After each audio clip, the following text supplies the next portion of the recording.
রাম তোমাদের কেনা নয়, রাম রাজ্য মানে ভালো রাজ্য।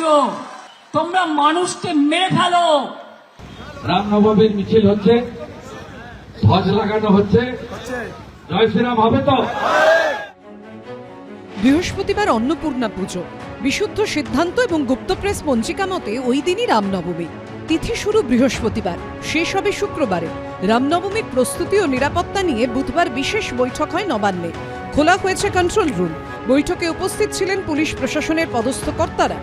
সূত্রের খবর ২৬ থেকে ২৯ মার্চ পর্যন্ত জেলায় জেলায় রামনবমীর মিছিল হওয়ার সম্ভাবনা। বৃহস্পতিবার সবথেকে বেশি মিছিল হতে পারে হাওড়া, চন্দননগর এবং ইসলামপুরে। ওই সব এলাকায় বিশেষ নজরদারির সিদ্ধান্ত নেওয়া হয়েছে। নবান্ন সূত্রে খবর, মোট ৩,০০০ পুলিশ মোতায়েন থাকবে রামনবমী উপলক্ষে। প্রয়োজনে সিআরপিএফ এর সাহায্য নেওয়া হবে। বৈঠক থেকে জেলা শাসক ও এসপিদের নির্দেশ দেওয়া হয়েছে, আদালতের নির্দেশ মেনে মিছিল শুরু ও শেষ করতে হবে। কোনো রকম অস্ত্র নিয়ে মিছিল করা যাবে না। ৫০০-র বেশি লোক মিছিলে থাকবে না। এদিন হাওড়ার সাঁকরাইলের একটি শোভাযাত্রায় অস্ত্র নিয়ে সামিল হন ভক্তরা। নিরাপত্তার জন্য মোতায়েন করা হয় পুলিশ ও র্যাব। কাজে লাগানো হয় কেন্দ্রীয় বাহিনীর জওয়ানদেরও। এবার রাজ্যে ২ দফায় হবে বিধানসভা ভোট। আদর্শ নির্বাচন আচরণবিধি কার্যকরী হতেই রাজ্য পুলিশ প্রশাসনের খোলনলচে বদলে দিয়েছে নির্বাচন কমিশন। এসে গিয়েছে ৪৮০ কোম্পানি কেন্দ্রীয় বাহিনী।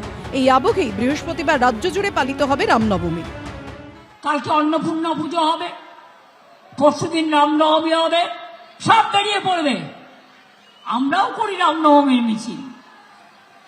রাম তোমাদের কেনা নয়, রাম রাজ্য মানে ভালো রাজ্য। তোমরা তো এক একটা যা আছো, তোমরা মানুষকে মেরে ফেলো, গুন্ডা গদ্দারি করো, হামলা করো, মানুষের অধিকার কেড়ে নাও। আগামীকাল কি আছে? রামনবমী। রামনবমী আছে, কাল পরশু দুদিনই করতে পারে। হ্যাঁ, রামনবমীর মিছিল হচ্ছে, ধ্বজ লাগানো হচ্ছে, জয় শ্রীরাম হবে, জয় শ্রীরাম হবে তো?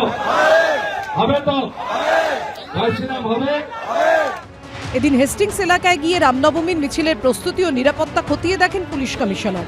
তো প্রসেশন চলবে, এটা সেন্সিটিভ আছে, হয়তো কিছু স্লোগান সাইটিং হলো বা কিছু হলো, ওইখানে আমরা সিএপিএফ রেখেছি, বাড়তি নিরাপত্তা রাখা আছে। হ্যাঁ, ইফ রিকোয়ার্ডই আছে। হ্যাঁ, আমরা there so we are using it. কলকাতার পাশাপাশি নিরাপত্তা জোরদার করা হয়েছে জেলায় জেলায়। সূত্রের খবর, বৃহস্পতিবার অঞ্জনী পুত্র সেনা এবং বিশ্ব হিন্দু পরিষদের উদ্যোগে হাওড়ায় 2টি শোভাযাত্রা হবে। তার আগে এদিন নিরাপত্তা ব্যবস্থা খতিয়ে দেখেন হাওড়ার পুলিশ কমিশনার। ময়ূক ঠাকুর চক্রবর্তী, সুমন ঘড়াই ও সুনীত হালদারের রিপোর্ট, এবিপি আনন্দ। এবিপি আনন্দ, এগিয়ে থাকে, এগিয়ে রাখে।